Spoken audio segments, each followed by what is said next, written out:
Hello, happy Thirsty Thursday. Today I'm going to create for you what I am calling a Mos-California Mule. It is basically a Moscow Mule, but I am using more healthy ingredients, at least in theory, to make it a slightly healthier version of a Moscow Mule. Now I have a cute cup from MoscowMule.com, and I will link that in the comments and the blog post that accompanies this. As you can see, I'm wearing athletic shorts with my cute top because I thought my legs wouldn't be in it. And right now is coronavirus quarantine time, so I think a lot of people are doing videos with just their upper body dressed up. That's my case too. Anyway, so I have the copper mug. I think it adds to the festivity. It helps keep it cool. I love it. And I'm going to show you as well, if you have them and they get tarnished, or patina it's called, how you can clean it up. So stay tuned to the end so you can see how to do that.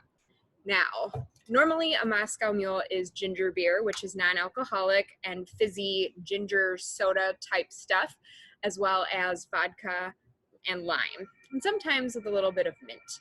This time I'm going to use ginger kombucha vodka, but this is actually vodka made with quinoa, and then of course still lime.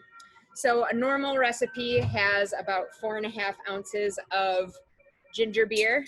I'm going to use this ginger kombucha, and I am going to use about 1/3 of this because this is 15 ounces. So here we go.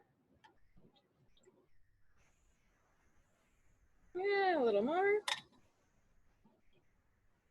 a little more. All right, so there's that. Then I am going to add, I pre-measured a shot of this quinoa vodka into a shot glass. Pop that in. And then I already squeezed the juice of half of a lime. I'm gonna pop that in. And that is all there is to it. Sorry about that train noise. I'm filming on our patio because it's beautiful outside. Thank you for watching, and I hope you enjoy.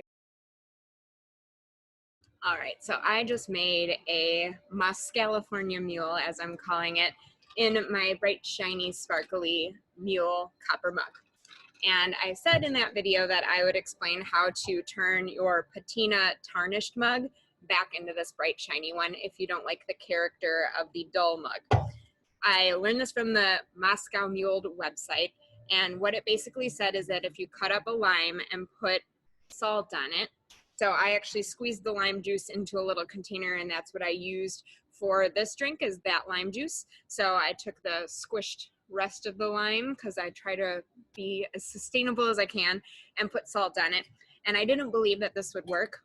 So that's why I'm doing this video, because I was so impressed. I thought it was going to be a big pain and not work. So you take this and you just start rubbing it, and you can see that that patina, for some reason, is going away.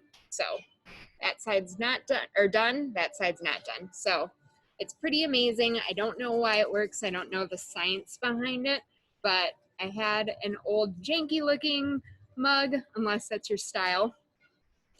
And now I am getting a nice and clean one. So I will spare you from watching me scrub this whole thing like I'm about to do, but hope that's helpful for you, and thank you for watching.